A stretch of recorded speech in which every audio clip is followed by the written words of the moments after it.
Last night, about 9 o'clock, I was watching the game, and I was thinking about going out to the bar. Well, about 8 o'clock, I was watching the game, sorry.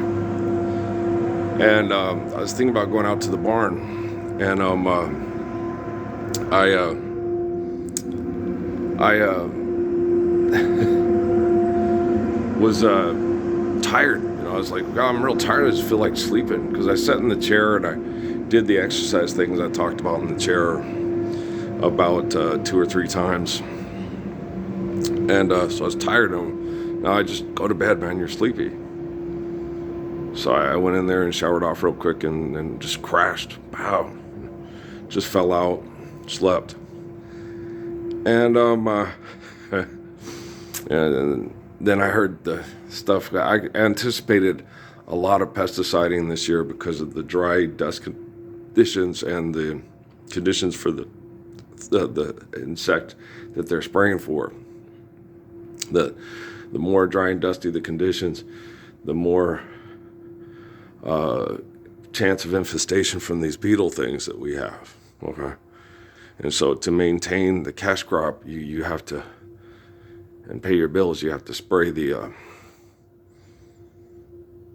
trees with a lot of insecticide, which doesn't just kill the bugs. Over time it kills people too. We know that. It kills critters, dogs, cats, so forth. Okay, but you got to understand we're dealing with genocidal operators, and these are mass genocidal kill zones through economic conflict.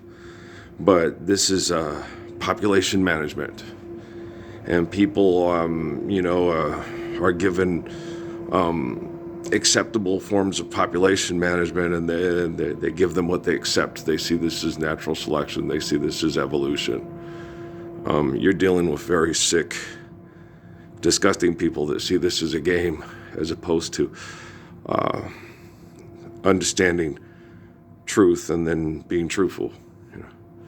And that's why they tried to frustrate me yesterday with that long talk with Elijah Benegas, and the truth. And he keeps talking about truth.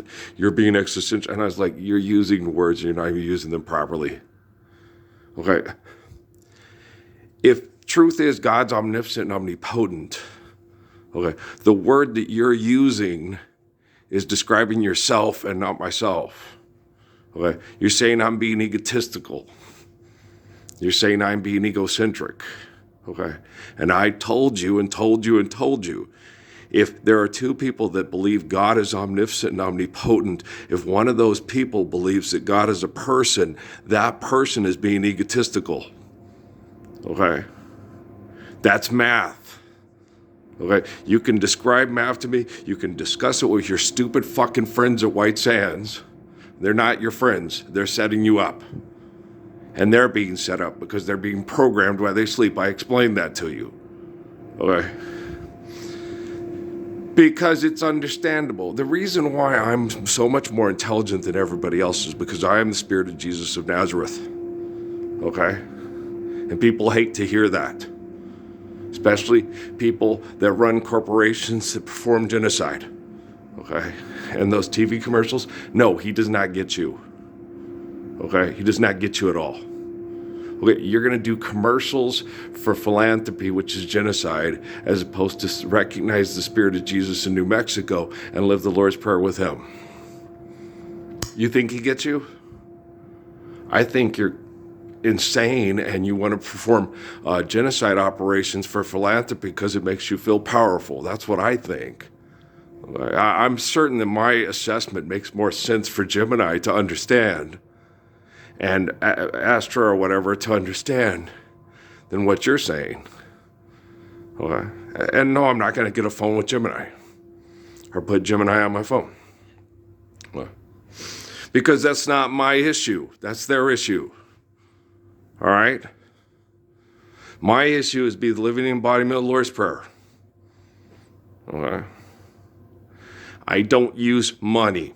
I don't use programs. I don't use algorithms. I use a good old-fashioned man standing up, being a good old-fashioned son, okay, husband, father, and grandfather. That's how I do things, okay? The big thing of the people with chess. I never played chess and stuff like that because it's a game to simulate what people are frustrated at because they're not like me and King David or Samson. Okay? How come I can't beat him? You can poison me. Yeah, but you always come back. Yeah. And not better than before, the same as before. Right? I don't come back better. I'm not better than Jesus. I'm not better than Samson. I'm not better than David. I'm the same. Okay? And you're the same as before. A rotten, selfish little prick that wants everybody to pay attention to you because you're the great problem solver. Well, you're the cause of the problem. You're the source of the problem. Right? And me, I'm not the source of the problem, so I'm the solution. Okay? And everybody knows that. That's why everybody prays to me to save them from you. And I spend the whole time trying to save you. Well, because I love you. And the devil and Satan, I know Barack Obama, I don't love you. I know you don't. You sound a lot like Natalie. I don't love you. Yeah, I know. She says that. She used to say that to me a lot. And then I would say, you don't know what I gave up to raise you. Then she fell in love with my son Patrick, and she knew exactly what I said it meant, and it was devastating to her. You gave up Patrick to raise me? Yeah, I had to give up Patrick to raise you because of Patrick's mom and your mom in the courts. Okay? And Kayla and Gilliard. Don't forget Kayla and Gilliard. You shouldn't have to. Patrick telling Patrick at 9 years old, you shouldn't have to share your dad with another woman and another child. You've had him for 9 years all by yourself, and it's wrong for him to do this to you. He's being selfish. That's what Kayla and Gilliard told Patrick. He was 9 years old. And it was difficult dealing with Amy and Stephanie. I mean, Amy and Stephanie are both difficult to deal with. Not to mention Natalie. Natalie was one of the most difficult babies in the world because she was not a Earl baby. She was a state welfare baby. One that got put into daycare and left in her diaper all day. And just, shut the baby up. We had urinary tract infections and rashes for all the time. And it was real hard to get her to relax and just realize, no, we're here, we'll change your diaper.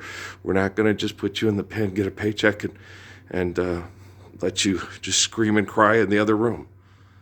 Because the woman puts on music and gets used to it. Got to pay those bills, right? Nothing like good old-fashioned economic child rearing, right? It fucking sucks. It does. Oh, they're just being spoiled. I can't imagine wanting to be played with and held by your siblings, your mom, and your dad as much as possible every day, as opposed to laying in a bed for a paycheck screaming your head off. Wow, kids just being spoiled. I know why I'm the Messiah, and I know why other people have no concept that I am and refuse to accept that concept. One of the nice things about these videos for people watching them in the future is there's not, oh, you, music playing in the background. I will love you and always love you. They're very refreshing. People love them. There's no propaganda. There's no propaganda music. Earl's intelligent. He's entertaining. He's patient. He's kind. He's brave. He's beautiful. I'd watch these videos and go, why are people not watching these? These are the best things on YouTube. They're better than fucking Grey's Anatomy on TV and all that shit. Of course, yes. Better than Matlock, yes. Better than listening to Charles Barkley and Kenny Smith, and yes. They're the same old stories been told before. They're dumb as fuck. They're arrogant and full of themselves, and all the people they talk about, they talk about them. He's such a great guy. He's a fashion model that plays basketball for a lot of money and acts like a man. But Kawhi Leonard's so amazing. He's a good basketball player. Yeah. Can he stand up for the Lord's Prayer? Well, then, hey. I can't help him go down in history as the guy that everybody's watching his YouTube video feeds in the future because they can't wait for the day when everybody stands up for the Lord's Prayer of him. I'll survive this pesticide summer.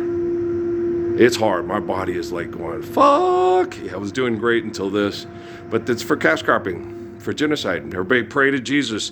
Make sure we have a good cash crop and that we all recover from our cancer and these Physicians know how to bombard us with radiation so we can get brain damage from the toxins and then not be able to cognitively get our way out of a wet paper bag, which is philanthropy, by Tuesday morning or Tuesday afternoon. Let's make it Tuesday afternoon.